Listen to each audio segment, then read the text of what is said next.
Hello and welcome back to Let's Play Monster Hunter. I'm HazzD. Last time we went out and explored the jungle for the first time. This time we're going to go out and hunt a monster. But first I want to talk to this guy here.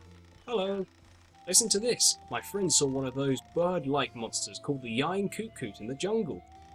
He says they're a lot tougher than Velociprey. I guess that's because the Yian Kut-Ku are a type of wyvern. I wish that legendary gunner that disappeared a few years ago were here right now. This guy has a bit of a stalker syndrome for the legendary gunner, whoever he might be. Sarcastic tone insert here. No, I'm joking. So yeah, this guy's got a bit of a weird stalker fetish for that guy, but never mind, we'll leave him alone. But his point stands, there's a Yian Kut-Ku in the jungle area, so if I was to go over to the chief and talk to him... Hello. And there we go, the Jungle Menace. This is the quest we're undertaking today. It is worth 950 zeni, contract is 200 zeni. It's in the jungle. We have to slay the Yian Kut-Ku, which is a new monster to us. It's a new type of monster as well, so this should be pretty good. The requester is the Jungle Envoy? Envoy? I don't know. I don't know what it's meant to be, but I'm just guessing it's Envoy. It's like a sort of a messenger kind of guy. And he says, "My village is under attack by a large-eared, bird-like monster. I hear that it's sensitive to noise. Please slay it for us." So that's our quest. Let's undertake it. Here we go. But as the keener-eyed viewers may have noticed, I have a hammer on my back. This hammer is the War Hammer Plus. It's a pretty decent hammer for this point in the game. It's the standard mineral tree in the hammer branch, so you're going to require a lot of disc stones, I think a few mashalite, and a lot of iron for this. So it's going to take you a little while to grind out those minerals from the mining points in the Forest and Hill Zone. So just be prepared for that. Something else I want to make note of is my items. As you can see, I have stacked my inventory full of items, most of which you probably won't need for this quest. If you're at least halfway sort of confident with your abilities in this game, I'm pretty confident with my ability. Then again, I am commentating, so this may go a bit squiffy and a bit in some areas. I don't know if that's really the best word to describe that, but never mind, I'm going with it. As you can see, I've got both books of combos, so 1 and 2. Potions, mega potions, power juice, word on stakes, paintball, flash bombs, nets, and trap tools to make pitbull traps. That's why I've got the combo books.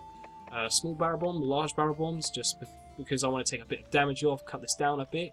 Whetstones, obviously, because this is going to be it's going to be longer than the previous quest, so I'm going to need some whetstones, honey, herbs, and blue mushrooms to make potions and mega potions. So currently I'm carrying 20 mega potions and 10 regular potions. That's quite a lot, to be honest, and I probably won't need that many.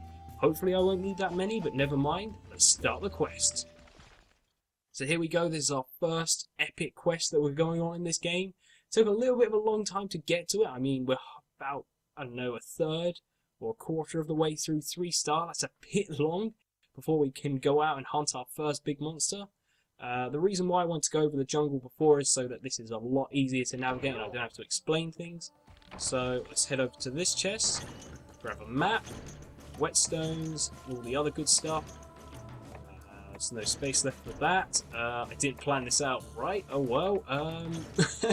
Okay, there's just going to be rations sitting in there till the end of time, but don't worry, I have word on stakes, so that's fine. This is a problem you're going to notice later on, is that you don't have enough space to grab all of the items from the chest, so you may want to prioritize what you take. I'm going to down a power juice here. The monster, the Yian Kut-Ku, is going to spawn in Area 2 to begin with on the first time you do this quest, but I'm going to go 1, 3, then 2, because it spawns at the far end of 2, and I have to run all the way through the area to get to it, so I'm going to head through here. You might be able to hear that there are Velociprey in here, so be warned if you have to fight it in this area. There are Velociprey. I would suggest well, I can't really suggest you try and fight it in 2, since it's completely up to the monster where it goes, as you will see in a moment. But area 1 and 3 can be a little bit challenging. 7 as well, I believe there are Velociprey in there, so be warned. But here we go.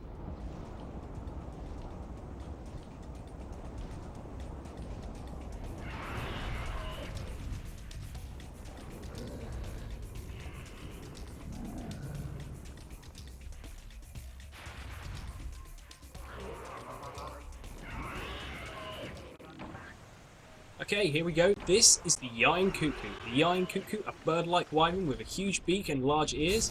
They splay open when it's angered. With its sensitive hearing, it dislikes loud noises. It's smaller but faster than other wyverns. So yeah, here we go. This is our first big monster. It's pretty quick. It has the fire element, so be warned, it will spit fire at you. That pig is for some reason pissed off at me. I don't know why. It's weak to water. You can't have water at this point, and to be honest, you don't really need it, so that's not a problem. As you may have noticed, that square down there, where normally there is nothing at all, it has a... oh, that was a bad idea. It has a drawing of the monster. Basically, that's to show off where its weak points are. So its head is its weakest point. If you can hit it there, you'll do massive damage. But for now, I think that's all I have to say on it in the bio, so let's get on with fighting this. That pig just clipped me and took away a bit of my health. That's quite annoying. So yeah, we're using a hammer.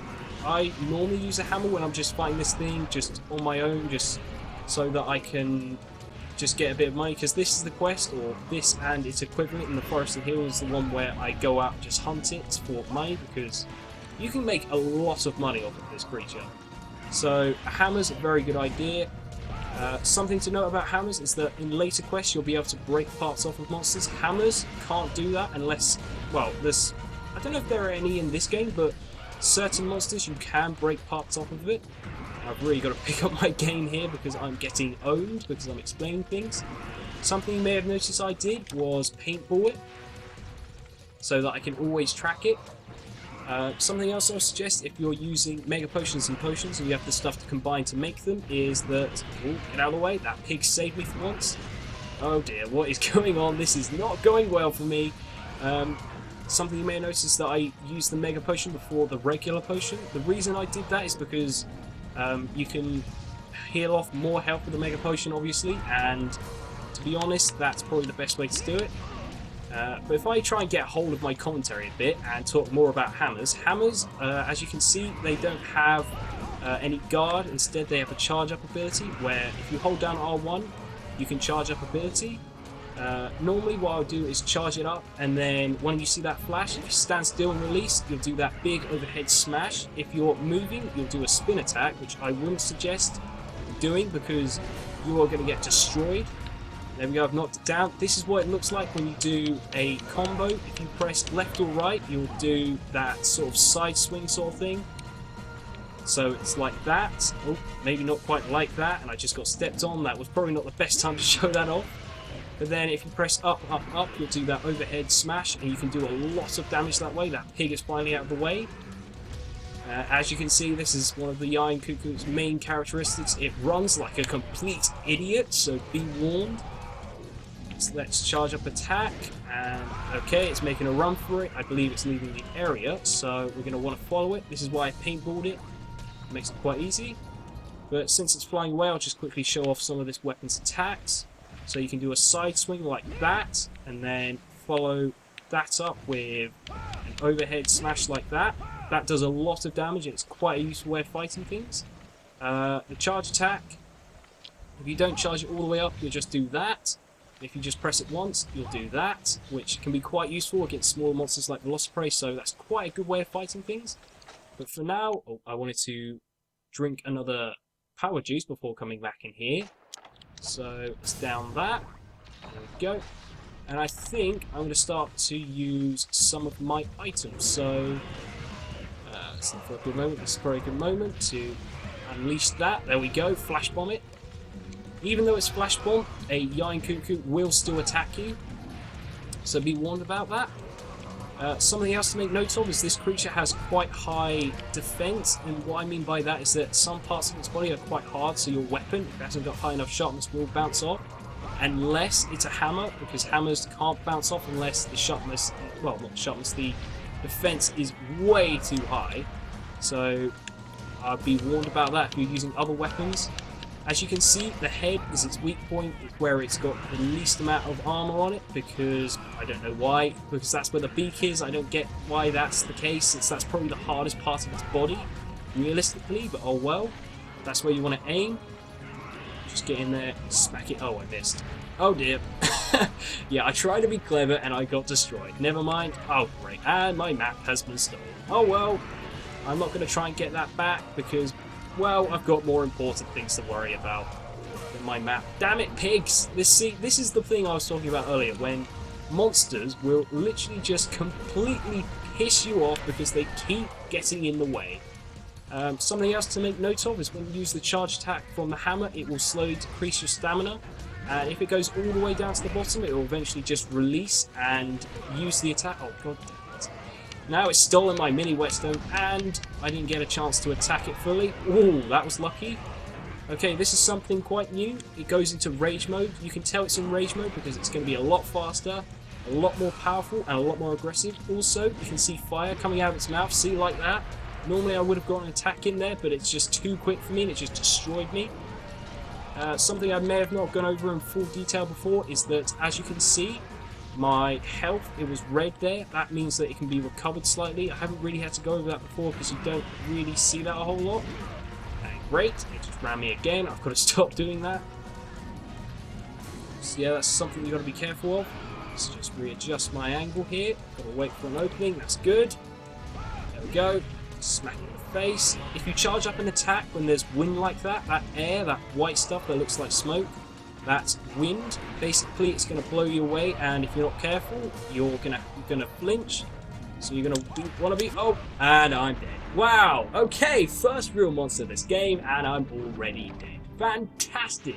That's just how this LP is going to go, is it? I'm going to die really easily because I'm commentating. Oh well, we're going to pick up the fight again once I get back to Area 3, and I think I'm going to start using some of my other items.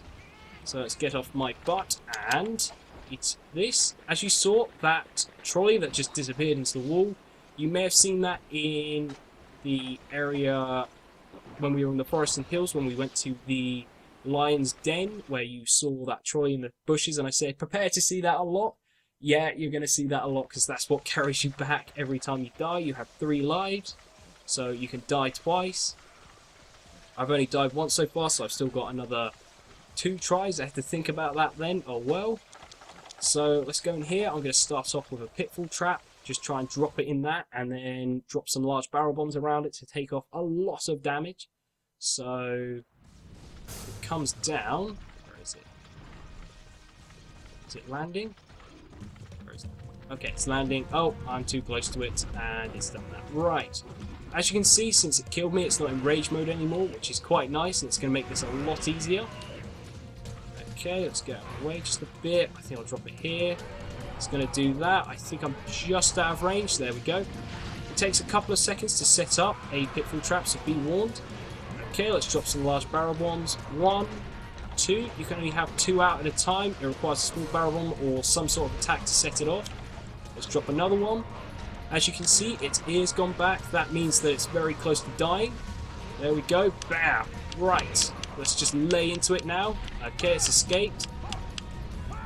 Okay. Doing overhead swing like that will block, well not block, but allow you to get out of a lot of the wind damage, so that's quite nice. So now that we've used that, let's hit it again. Charge up this to avoid the wind damage, and move around to its blind spot. It's not blind spot, but out of the way of that attack. If you roll towards its tail, you'll be able to avoid that attack, which is quite nice. And it's going to run away like a complete idiot again. Okay, where's it going? Let's try and avoid that wind damage. Where are you going? You're not going anywhere apparently. What's going on? Don't know why it did that. Normally it would flee to Area 7, I think it is, that's just below this one. But for some reason it decided not to. I think it's going to do it exactly again. For goodness sake. Okay, right. Yep, it's going to Area 2 then. Okay, that's a bit weird. I thought it would go to Area... Oh no, it's going to Area 1. That's strange. Normally it would go to Area 7, then try and go to the camp... Well, not camp, to the nest up above the cave, which I've forgotten the number of that cave, but that cave is normally where it goes. For some reason it's gone in here. So let's head in here. And... try and get in the right angle. This is going to be... Oh, okay, that's an example of the spinning attack. I seriously would not suggest that because... Okay, the Velociprey just took it down. I didn't quite see it, but the Velociprey took it down. That's Pretty incredible. One way to finish our first ever big monster hunt. A Velociprey took it down. Never mind. So let's carve it up. Just ignore the Velociprey Kut-Ku shell. Let's see what else we got. Okay, if you could stop annoying me, that'd be fantastic. My speed burst has run out. Thank you, game, for informing. Oh, for goodness sake. If I'm not going to get my calves from this. Nope, there we go. I've got 2. You can get 3 calves from this, so that's quite nice. It's the most we've had so far, and probably the most you're going to have for most of this game. I said most enough in that sentence. So there we go, we carved it. I think there's only a few monsters where you can actually get more than 3 calves, and I think there's only one of them that are available offline. The others are online only monsters. They just got smashed all the way over there.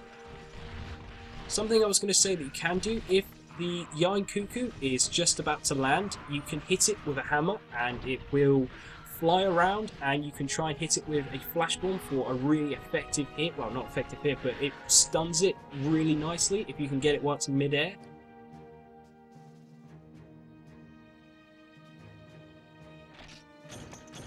Let's grab everything from in here. We've got medium monster bones. That's a new item. Medium monster bones is a larger bone, obviously. It's larger than the small monster bones, and it's going to unlock a whole load of new weapons. So that's pretty fantastic. As you can see, my reward dropped because I died once, so obviously I'm not going to get that fantastic 950 reward, but oh well. Those are the breaks. As I was saying about medium monster bones, I will go over those in a separate video because, to be honest, there are way too many medium monster bone weapons to go over in this video. The last one I tried to do for, I think it was small monster bones, went on for 25 minutes and took like half a week to edit, so that's going to come whenever it comes. And around about here, I'm going to cut to a link. So if you click that link, you'll be able to go to the video where I have all of the medium monster bone weapons bios. So if you want to see those, click there. Okay, and we're back in the village. So after that, we have defeated our first monster, which is pretty fantastic. I died once, but oh well, them's the breaks because, well, I'm trying to commentate at the same time. That's foreshadowing for what's going to come, and it does not look good. Looks pretty grim, but oh well, that's probably enough for now. So thank you very much for joining me for this episode of Let's Play Monster Hunter. Next time, we're going to go out and do a more tame adventure, but in a new area. So until then, like, comment, subscribe, and all the other good stuff. I've been HazzD, and I'll see you next time.